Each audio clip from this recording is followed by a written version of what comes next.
Good morning. Grüezi and good afternoon to our viewers in Switzerland, and bienvenidos to all those joining us in America. It is a tremendous pleasure for me to welcome you in the name of the Latin American Chamber of Commerce in Switzerland to this joint webinar on how to drive the digital transformation in large enterprises and SMEs. The topic could not be more timely. Digital transformation is a business imperative, and AI is a reality that has already started to transform the way we innovate, think, shape, implement, and create value in any line of business.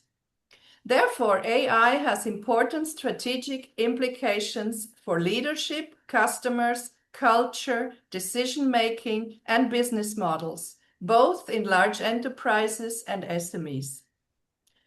Further to my appreciation for the support by our cooperation partner, Switzerland Global Enterprise, my deep gratitude goes out to my peers overseas, Emilia Pfeiffer from the Swiss Chamber in Mexico, Constanza Cárdenas from the Swiss Chamber in Chile, and Maria Silvia Avalo from the Swiss Chamber in Argentina, who confirmed our outstanding panelists. Thank you so much, ladies.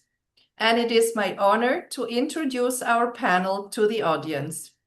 Roger Eleuteri, Vice President, Rethinking Works in Mexico. Nicolás Orellana, COO X-Analytic, SGS in Chile. Diego Szargorodzki, Executive Vice President, Globant in Argentina. A warm welcome, gentlemen. It is great to have you with us. And I'm not the only one who thinks that. We have a large group of viewers today. For those who are first-timers with us, please note that the webinar is recorded and will be uploaded later to our YouTube channel, LATCAM Switzerland. We will first hear all three presentations. Then there will be time for Q&A. Please write your questions in the Q&A section and indicate for whom the question is intended. If you prefer, you can do it anonymously. Now I'm pleased to hand over to our first panelist, Roger Eleuteri. Please go ahead, Roger. All right. Good morning, everybody, or good afternoon in Europe. Can you see my presentation? Yes. Okay, perfect. So thank you very much, everybody, for joining today. My name is Roger Eleuteri. I'm a VP at Rethinking Works, and in the next few minutes, I would like to share a practical perspective on how to drive digital transformation in large enterprises and SMEs with a specific focus on Industry 4.0. I will focus on three key questions. First, why Industry 4.0 is so important right now. Second, why so many initiatives fail. And third, how to approach transformation in a structured and effective way.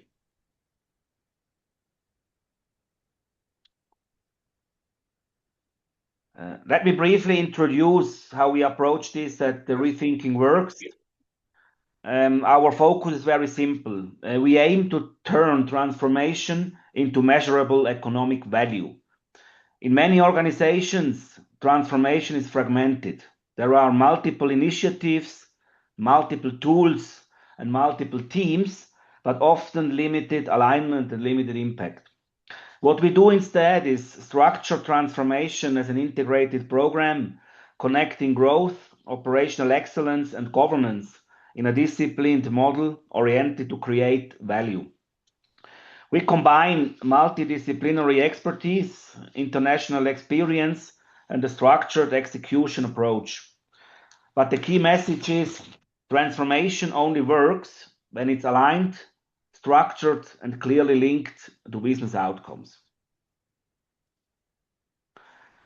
This brings me to a key element of how we position our work. At Rethinking Works, we structure our consulting portfolio around 5 core transformation areas.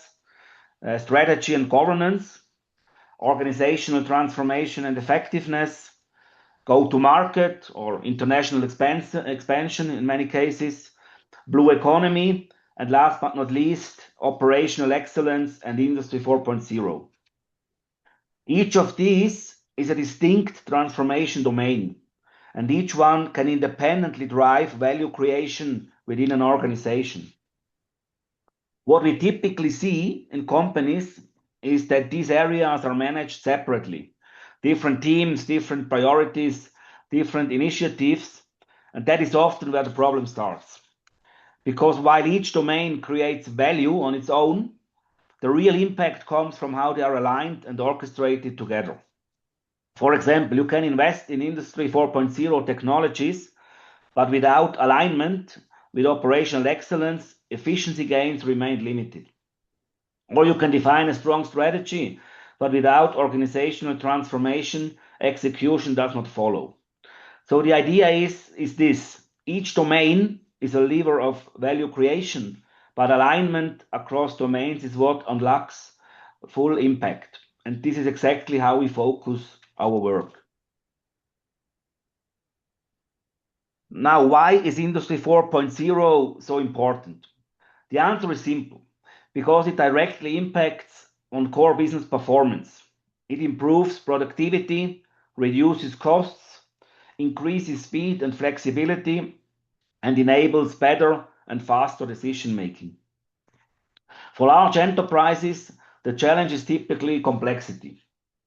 Multiple plants, multiple systems, and global value chains. For SMEs, the challenge is different. They need to remain competitive, often with limited resources.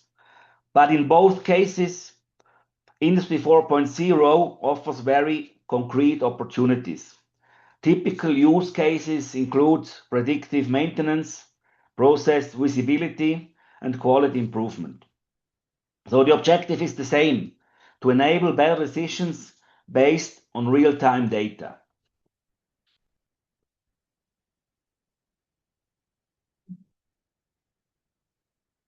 At this point, many companies face a very common challenge. There are simply too many opportunities. Without a structured approach, organizations launch multiple initiatives, but struggle to scale them. That's why a systematic approach is essential, and we recommend to use this framework. From computerization to connectivity, to visibility, to transparency, to predictive capabilities, and finally to adaptability. At the same time, 4 dimensions must be considered and must be aligned: resources, information systems, structure, organizational structure, and culture. So the key takeaway is digital transformation is not a single project. It's a structured journey that needs to be managed step by step. Now, an important reality: more than 70% of Industry 4.0 initiatives fail to move beyond the pilot phase. And this is not primarily a technology issue. The main reasons are typically an unclear business case, too many parallel initiatives, fragmented ownership, legacy system challenges, and a lack of cultural readiness. In many cases, companies achieve successful pilots but fail to scale them across the organization. What successful companies do differently is quite clear. They start with business priorities. They define a clear roadmap, they focus on achievable steps, and they invest in change management. So the key message is: transformation fails not because of technology, but because of execution. So how do we address this challenge at Rethinking Works? We focus on 3 practical steps. First, assess. There, it's about understanding the current maturity and identifying the key gaps. Second, prioritize. Translate strategy into concrete use cases and define a realistic roadmap. Third, implement. Execute with scalability in mind and track the value created. A critical element is that we combine top-down strategic alignment with bottom-up operational reality. Because transformation only works when it's aligned from leadership level to the shop floor. That's what enables real and sustainable impact. For those who would like to explore this further, we have an international team with local presence. We have all my colleagues today also in the line at Rethinking Works. We have a very strong focus on the Americas.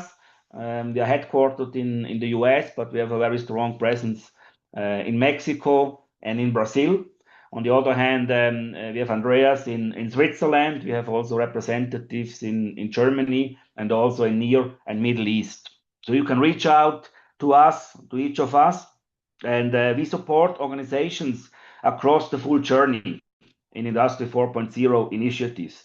That often starts with an initial assessment, and this is what probably could be also the start of a communication with you once you contact us, from initial assessment to roadmap definition and implementation support. We would be very happy to continue the conversation with you. So let me close with a brief summary. Industry 4.0 is a major opportunity for both large enterprises and SMEs. However, most initiatives fail because they are not structured and not aligned. Success requires an integrated and disciplined approach. If you take one idea from today, it is this. It's not about doing more technology.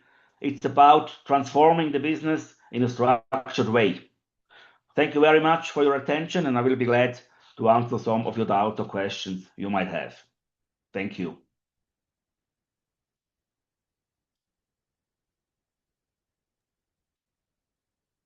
Thank you very much, Roger. Actually, you were very fast. You didn't quite use your 12 minutes. So I have a question before we move to the next presentation. As AI becomes embedded across the enterprise, how do you see the role of leadership evolving? What new skills and mindsets will executives need to lead effectively in an AI-driven organization? So in my personal view, I think we all agree that AI is not the future. AI is part of our everyday life. Sometimes we don't even notice that, but it's a fact, And this also concerns business, obviously. And from a leadership perspective, I think first I would say as a leader you have to embrace AI as an opportunity and not as a risk, because I think it's something which you cannot stop, So it's better to be, let's say, on the boat, And you have to somehow transmit this mentality to your teams, I believe, I think you also have to address certain concerns. About another reality, and the reality is that AI changes dramatically certain jobs, certain job descriptions, certain requirements for jobs. This can lead to certain jobs becoming obsolete, but new jobs are created at the same time. I still believe that more jobs are created than jobs are killed. But obviously, you have to somehow transmit this urgency to your team that you have to be ready for change. If you decide to stay where you are, and if you're not ready to embrace this challenge, then this could result in negative consequences for each one. And third, I would say you have to find the right ways to actively use AI in your processes, because at the end of the day, you have to see this as a possibility to enhance your competitivity, you know. And I think this is also at the end something you have to transmit to your teams. At the end of the day, I believe the real consequence as a leader is to lead by example, embracing this as a great opportunity for the business. And obviously address the fears which could arrive. That's clear, you know. But this is also a leadership task to talk about fears, to talk about preoccupations, you know, from the staff. You know. I don't know if this answers your question, Tatiana. Absolutely. Thank you very much, Roger. Now we move to the next panelist. Nicolas, are you with us? Can you switch on your screen and unmute yourself? And then you have the word, please. Yes, I'm with you. I will start my presentation asking for apologies for my pronunciation. I normally don't do my presentation in English, so I will try to do my best and be as clear as I can. I prepared this presentation thinking on the problem that we face and how we manage to solve the problem. So let me know if I'm already sharing my presentation. Okay. Yeah, it's coming. There it is. Okay. So as Tatiana says, my name is Nicolas Orellana. I'm the business developer of X Analytics. We're working for SGS Analytics, and we are developing all the strategy for digital transformation in SGS in Latin America. So I'm very pleased to do this presentation because it's main of my main objective of my work this year and the next year, and I think all of my life. So I'm very glad. So I will start, and this presentation is related to how we drive the digital transformation or vision on digital trust in the industry. And we think that we are not making technology for technology, so we're making technology for people and the trust. What we have learned that, as also Raider says, all the project that we faced in the last 5 years, 70 of the project fails in the escalation and how to implement the projects, I think. And now we are talk about how we can face the project and make it an ongoing project that will change our life. Main of the project, the weight of the past, main of the project that we face is related to legacy project, legacy softwares. More of them are like 20 years old databases. All the databases are working in silos. So the first problem that we face is how to manage that databases to make more interrelated databases and make the information across the company do some work for us, like automations. So we are now facing a complex migration and softwares to do the solutions that we are aiming to. More of the problems that we are facing related to that also is that large companies has blocking AI new waves or new releases, stopping to make an impact on our daily basis.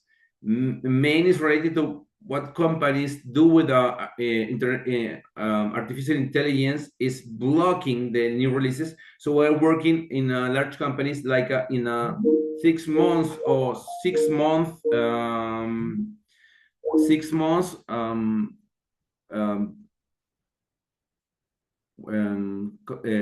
AI releases technologies. The other thing that we face is also cybersecurity. We are facing that in our developing project, we don't have a standardized way of facing new project related to cybersecurity. We also think that cybersecurity is a wall, but we are working on be more efficiency in the transparency and uses as a framework, not as a barrier. And also the other thing that we face in our project is fragmentation, because the different areas of a company, large companies, you have like a sales area, you have HR, you have finance, and you have operations, and they work trying to do these innovations as a silos also. So we don't face like in a structured way of how we manage our data to make artificial intelligence or transformation automations in data as established way. Success, as we says, is a measure in digital trust. Without governance, without a global objective, technology projects are just as a wish list things that we face. But when we face this in a strategic way, and we use like a standard like ISOs 25 and 42, we match our culture, we match our goals with the organization's goals. So that is when the projects will be like aiming in the same direction of the company. And also, we think that the people, when we engage the people with standard KPIs and make this technology improvement and AI project our main objective and change our way of working, we have a really success in this project. The second wall, we were talking about the first wall is related to our legacy softwares that work in silos. We all know that, but we know that the second wall that we face when we try to do transformation is people and process. People and process is the second wall that we face. People think that if they try to improve their work, try to make more automation, they will be like replaced with AI. The second thing is that we face the lack of knowledge and negation. They don't understand the predictions. They don't understand why they should do that, because their experience is not aligned with the things that normally the AI prediction says. So they face a negation part, so the negation stage in their mind. We think that the new generation will be more aiming, or will be more like eager to have these tools for them to work. We know that the artificial intelligence make us faster, make us smarter, and make us have an helicopter way of looking our work. And also the other thing that we are facing related to people is that we, in the companies that we are trying to implement this project, and we're implementing this project, is that we don't have KPIs or reward for the implementation of the project. They think that they have more work. They think that they have more accountabilities for the same work. And that is a fair second wall that we face. And also the change management is fragmented. We don't face the change management as a company. We face in different areas, and we hide our development. So our bet in the change of the culture, we bet on the change of the management in related to the transformation is we bet on champions.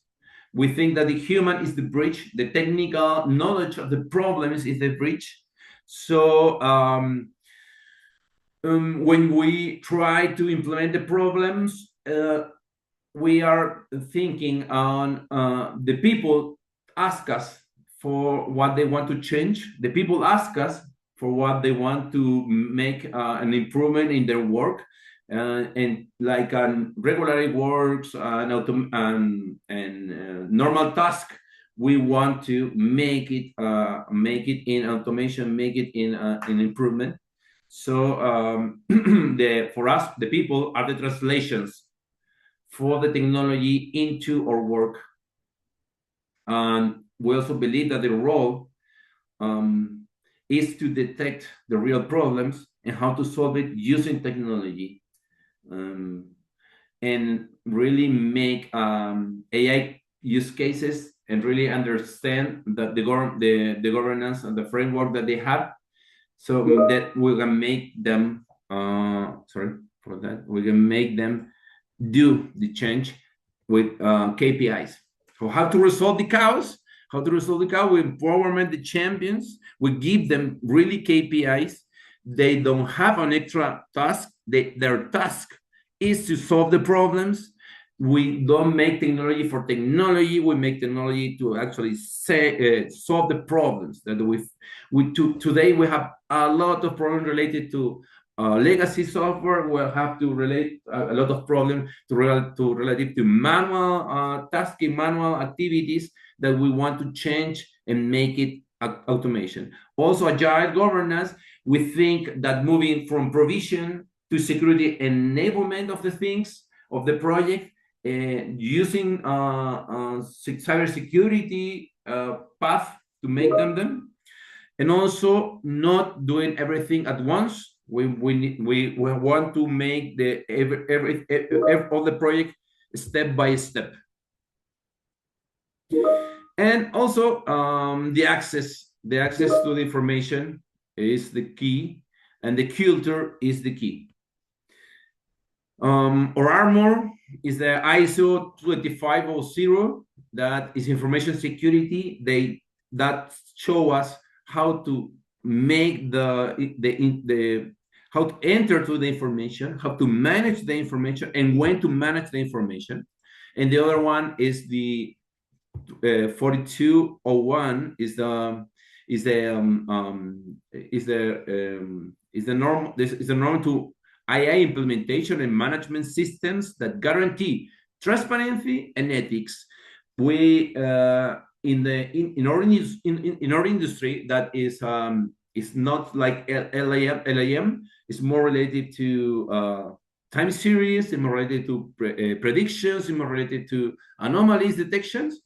We think that the AI norm 4201 is showing us how we manage the artificial intelligence projects as a system, as a whole, not as a individual part of the some areas.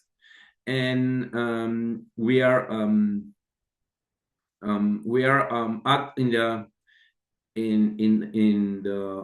as a partner of the humans.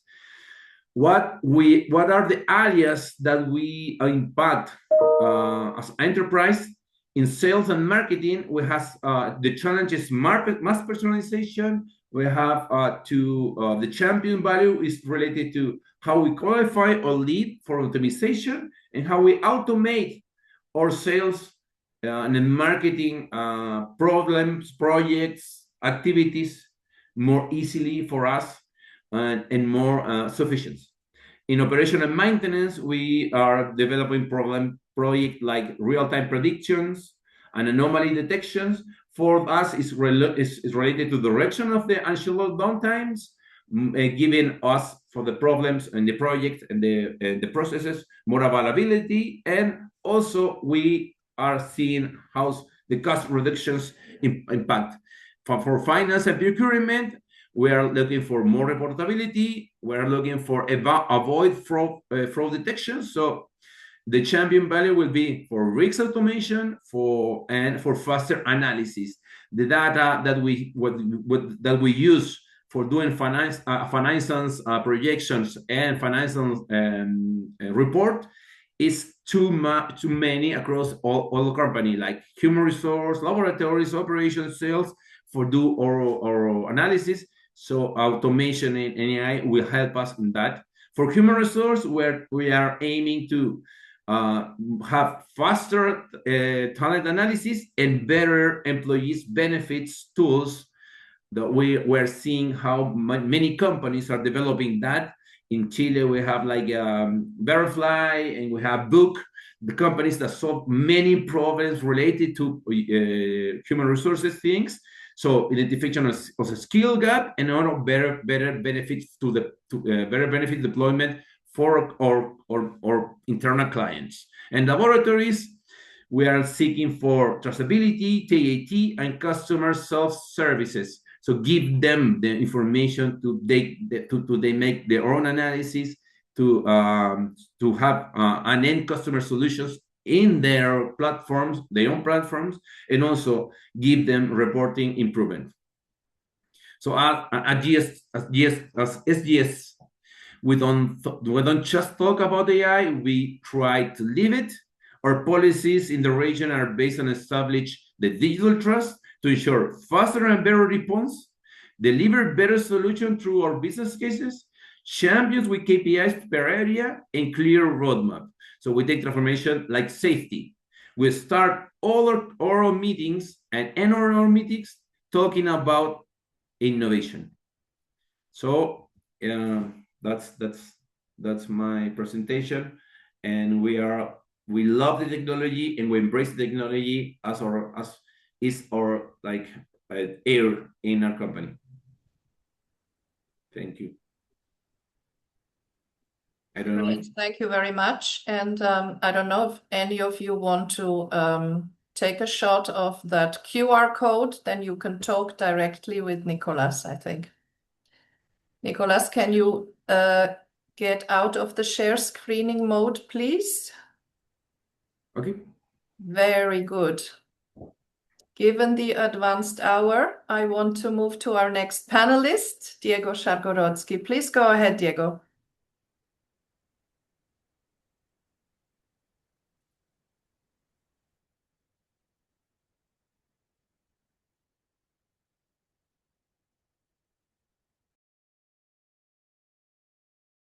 Thank you very much, Tatiana. And are you hearing me? Yes, we hear you. Okay. And good afternoon for the ones in Europe, and good morning for the ones in the Americas. My name is Diego Szargorodzki. I am Executive Vice President at Globant. The first slide to present the company I represent. We are a 23 years old company. The company was born to help organization in the digital transformation process and in the adoption of artificial intelligence. As I mentioned, in 2003, the company, a very young startup, was born in Argentina, founded by 4 people. And we are about 28,000 Globers today, with presence in 35 countries, with more than 70 delivery centers across the world, with presence in many of the countries where you are today. And we were awarded many times by several very prestigious institutions because digital transformation, engineering services, and so on. I can show you some of our clients worldwide, and I'd like to tell you that in the usage of the artificial intelligence, the transformation started by home. And I'm specifically telling this because it has been a very, very tough process, but for Globant that started in 2013 when we launched the Data and AI Studio and help us to become now an AI powerhouse. We did many things along this way, and specifically, we would like to talk about AI in two different categories. The AI for tech, how we transform ourselves in order to redefine the way in which deliver technology, converting engineering in a kind of a subscription model as Netflix, engineering on demand, seamlessly powered by AI and orchestrated by Globant to accelerate innovation, scale with precision, and deliver measurable impact. Of course, it changed dramatically the way in which we build custom software for clients or how we integrate solutions based on software, enterprise software for clients.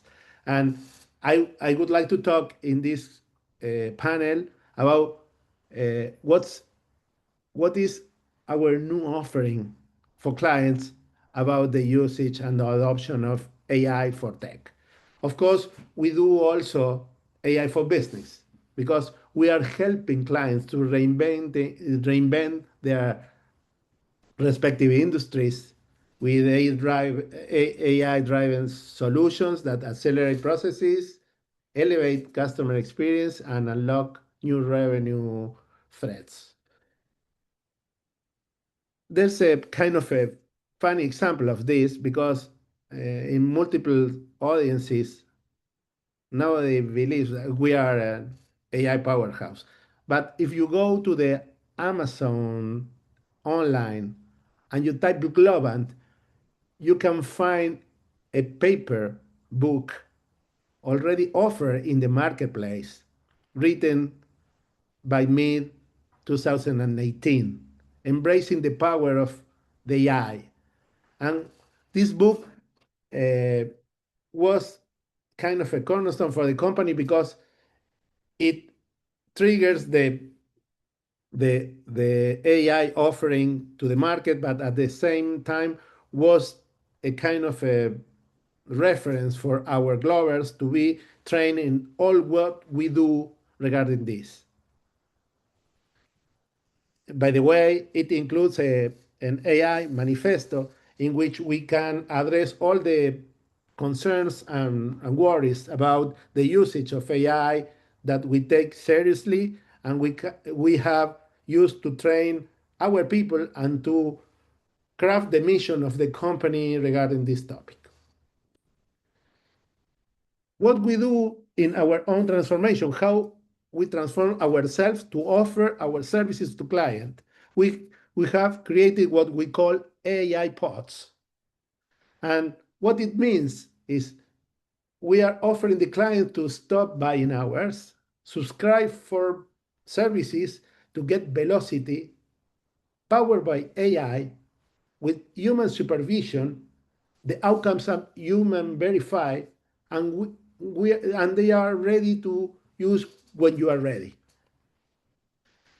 We think that the era of the experimentation is over, and we change dramatically the legacy mindset of the organization. The new mandate is industrialize the speed because we cannot operate without a very hard financial rigor. We need to avoid the viability cliff in terms of viability of the AI and the viability of the companies. And we know that is the CTO, our colleagues know very well that they can continue hiring people to produce software.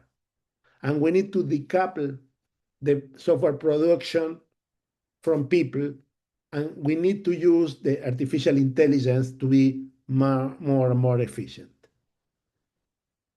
There are there are too many proof of concept today, and we'd like to convince our client that this era of the POC has ended. We need to go through the next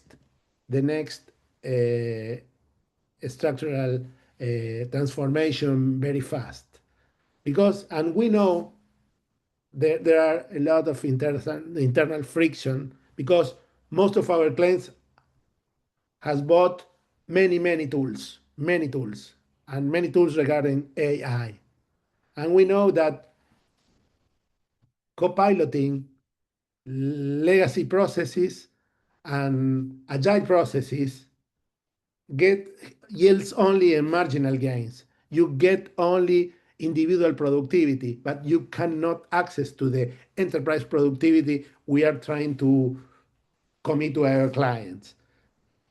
And what happened? Why is this?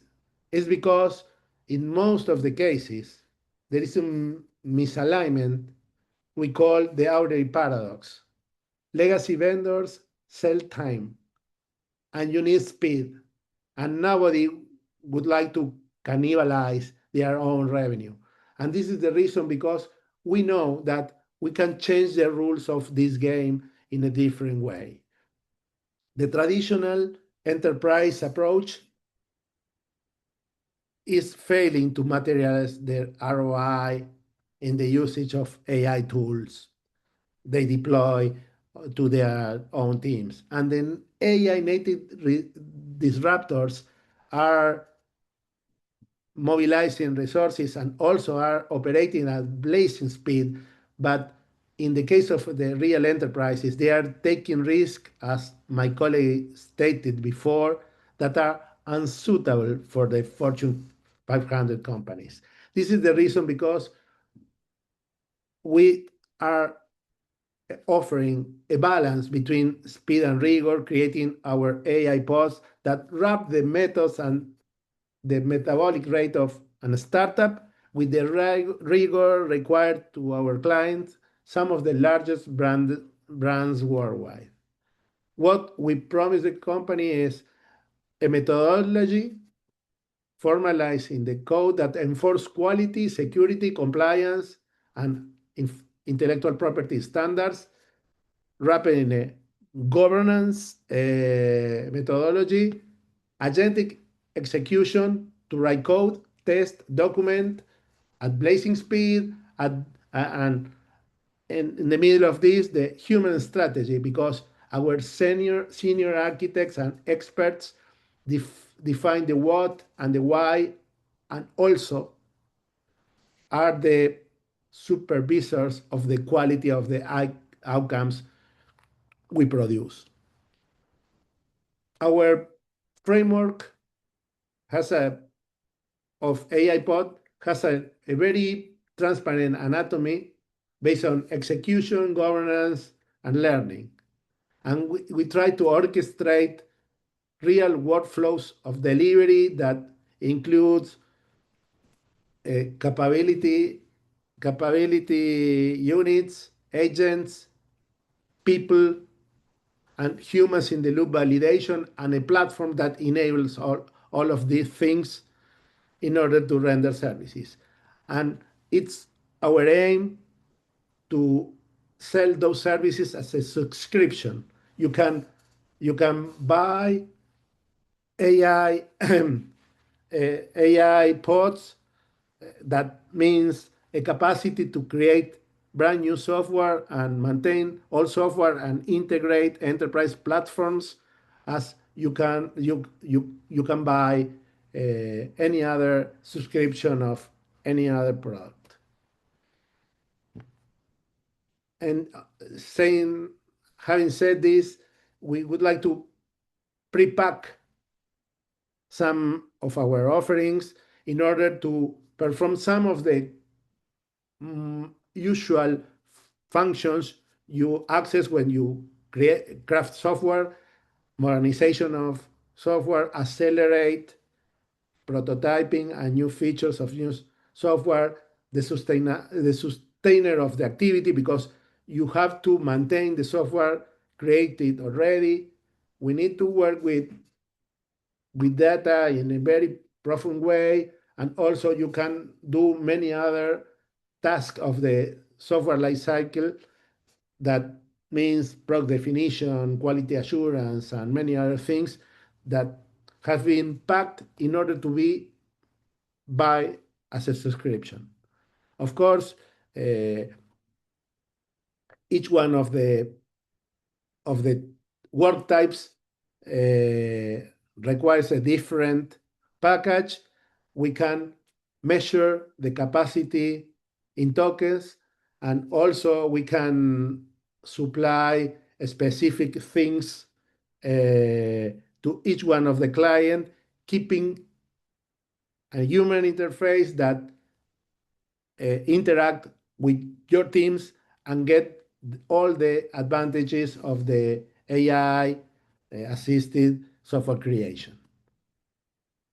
But all these concepts about us are materialized in which in the things we do for our clients. I would like to talk very fast about 3 examples of this. FIFA, based in Switzerland, we did for them something to monitor in real time the streaming of the global events happening right now with operational precision, risk reduction, and using agents to keep all the broadcasting, the broadcasting of the events in real time, but assisted by AI and executed by agents. We do also for energy companies, in this case, YPF, that's an Argentina company. We are transforming YPF supply chain and procure-to-pay transformation in a company that has been growing very much in a very consistent plan to maximize their production and grow by 4 by the year 2030. We have working very much in many different aspects of the supply chain transformation, from the stock management, the demand management, and also using agents to improve all this procurement process. And finally, I'd like to talk about J&J, an activity in the pharma market.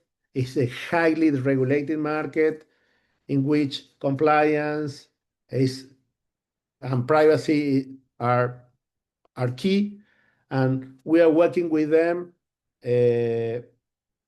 automating all the marketing activities in content creation and also in the validation of the content for promotional materials, using all our technology in order to reduce the rework associated with mistakes and errors in the production of the promotional materials, also in the control of critical process that accelerate or de-accelerate the time to market with them. Thank you very much for this time. With you, we can go deeper in many of the concepts, or also in more examples in different clients, and glad to be here to answer questions later. Thank you, Tatiana. Thank you very much, Diego. That was enlightening. And now I see we have several questions waiting from our viewers. I'm gonna take them by order. How might the virtual economy based on digital assets, artificial intelligence, automation, and global platforms be integrated into the global economic structure of the future? And what would be the main bottlenecks preventing equitable development across all nations? I don't know to whom the question is intended, but feel free just to go ahead and answer. Any of you, Roger, Diego, or Nicolas? Now maybe I can go first, and then maybe Sure. Diego and Nicolas can complement. I believe that, I mean, we see, in my opinion, today, a very unequal race, I would say, and I think that we have, in terms of AI, um, I think a clear leadership of, on one hand, the USA, on the other, China. These are the driving forces, in my opinion, for different reasons and in different scales. And I believe that I see three bottlenecks. Mainly three bottlenecks for others to catch up, and maybe not the same bottleneck applies to each one. But the three main bottlenecks on a global scale for me are, talent first. I think at the end of the day, the requirement for talent, is dramatically changing. Not all the economies can keep the pace or catch up.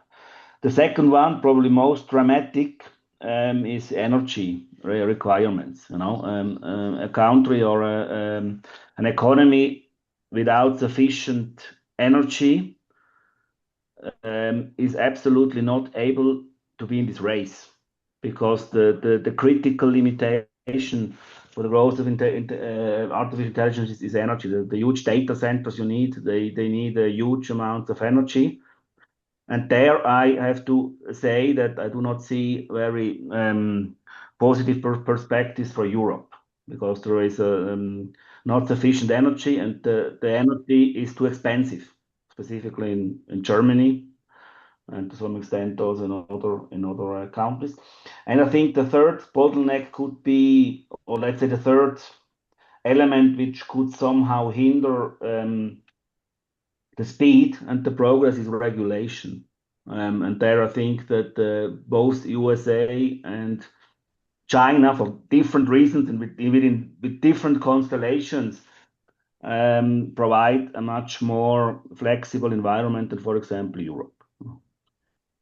That is my view, but please, Diego and Nicolas, feel free to Yes, I agree. complement. Ag- yes, agree very much with you. I think that uh, there are many things that are of course the shortage of sources of energy is crucial, but also I think that the new economy is plenty of risk because we are living in a much more fragmented world. I think that the the for geopolitical reasons, um, the the flow of the past globalization is threatened by um, by new conflicts, and we hope that peace really happen soon in the world and help us to keep the rails of the economy in a good in a good pace. This is a huge threat, especially because the the travels of and the difficulties of the flow of the oil and specifically the the energy in general, and it would be a big threat to the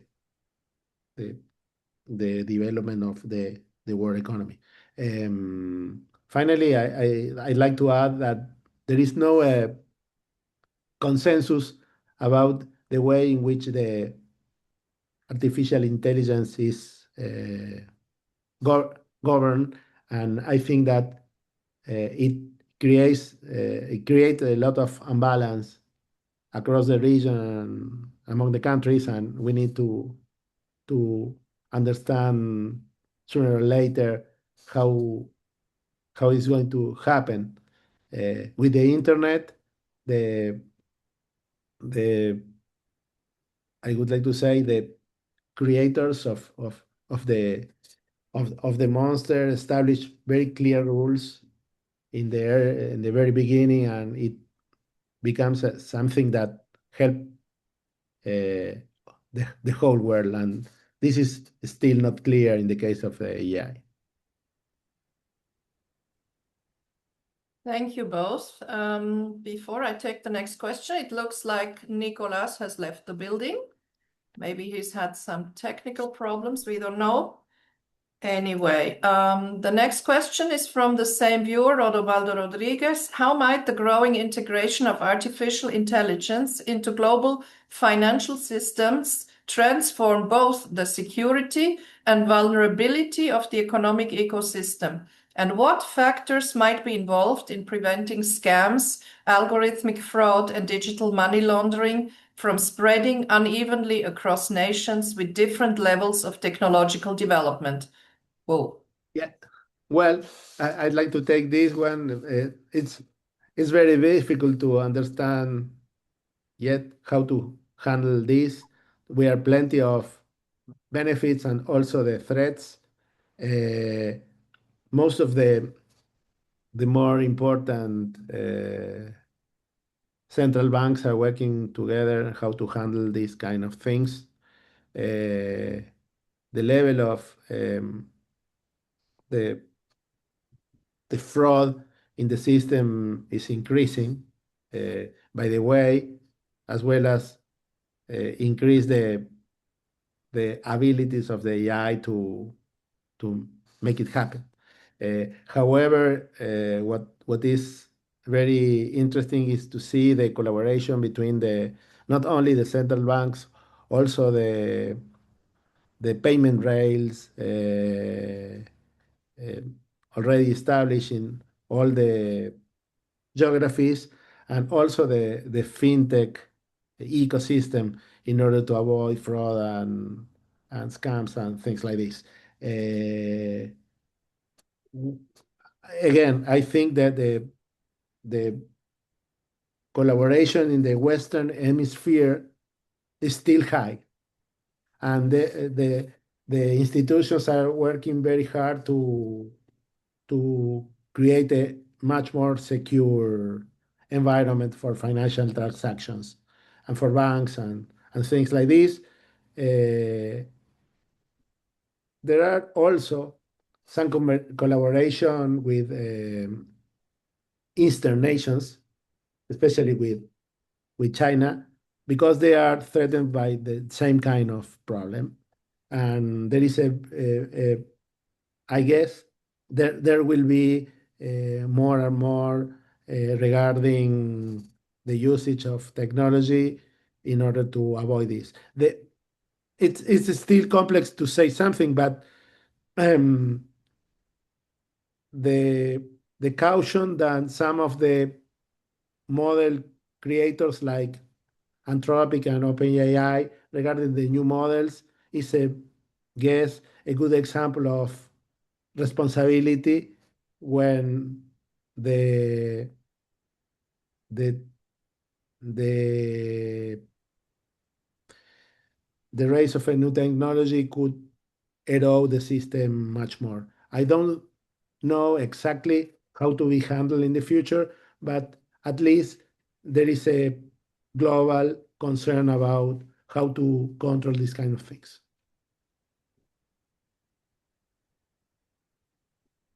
Thank you, Diego. I have two more questions, and that's exactly how many we have time to take. The next one is from our friend Emilia Pfeiffer from the Swiss Chamber in Mexico. Given the growing importance of digital trust, do you believe SMEs are keeping pace with the adoption of certifications such as ISO standards? What are the biggest barriers preventing broader implementation? Oh, maybe I can take it. I believe that it's not a question of the size of your company, whether you keep the pace or not, basically, you know. And even I believe that SMEs can be in many aspects more agile and could even have an advantage in this. When I'm talking about let's say having worked for decades in large multinational companies where everything more bureaucratic and is slower. On the other hand, and if we talk about SMEs in Latin America, I believe that the biggest challenge is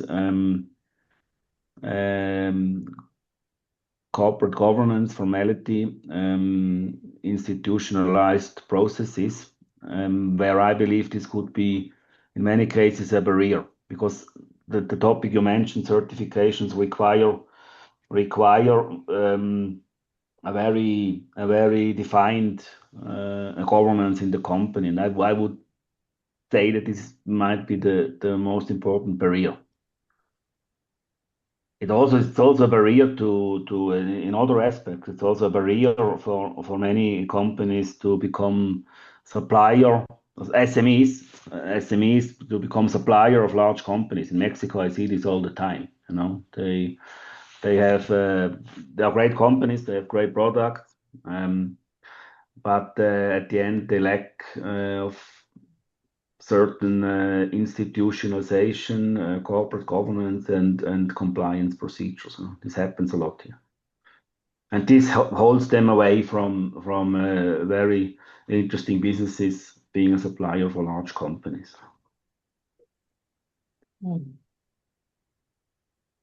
The last question, again from Rodobaldo Rodriguez, I believe is for you, Diego.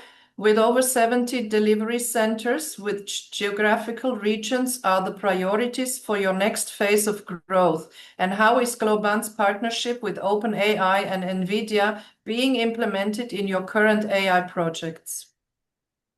Okay. In terms of geographical expansion, we were born in Latin America, where about 70% of our talent is located, regardless of the fact that most of the revenue of the company comes from US and Europe.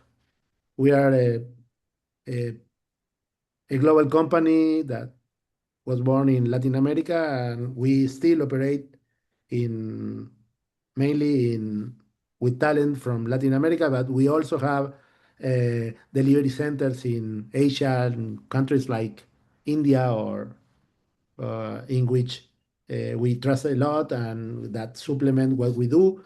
In terms of geographical expansion, the company has started working in Middle East with new offices in Saudi Arabia and working with clients of that zone. We are still young, and we are still not arrived to some big countries like China, and we are small in Australia and the Pacific South, and we expect to expand to those places sooner. We have acquired a company in Europe that with branches also in Morocco and operations in South Africa, but we are still small in that areas. In the case of our partnership with AI and NVIDIA, in the case of NVIDIA, we have bought some GPUs to develop our own models, specifically machine learning models and some models that requires local interaction, certain confidentiality, and less cost. And we have been doing projects together. And in the case of OpenAI, we are very, very close to them, helping clients in the adoption of those technology, as well as what happened with many others. And by the way, we have done the same thing with other partners that we plan to announce very soon.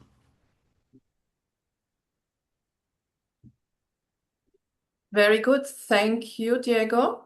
It is 5 minutes past the hour. We have reached the end of our webinar. Thank you so much, Roger Eleuteri, Diego Szargorowski, and Nicolas Orellana, who is no longer here, for sharing with us such deep and revealing insights into the digital transformation in your companies and the advantages it brings to any business. It has been an honor to listen, learn, and become part of your world for a brief moment. I also want to acknowledge again the enthusiasm and support from the 3 Swiss chambers in Mexico, Chile, and Argentina in putting together this joint webinar for me. Thank you, Emilia Pfeiffer, Constanza Cardenas, and Maria Silvia Avalo, as well as your teams. And last but not least, many thanks to our year-long supporter, Switzerland Global Enterprise, for endorsing and celebrating our initiatives. Dear viewers, it was wonderful to see that many of you connected today. Tomorrow you should receive a Zoom inquiry where you can share comments or ask questions that we may not have had time to discuss here. I will be happy to forward them to the speakers. The recording, as I mentioned, will be on our YouTube channel, LATCAM Switzerland, in a few hours. Maybe you have colleagues or friends who could not be with us live and who might appreciate the opportunity to watch the recording. Please let them know it exists. And don't forget to like us. Once more, thank you for your interest. I hope to see you again on the next occasion after the summer break. Till then, all the best, be safe, and goodbye. And now. Bye-bye.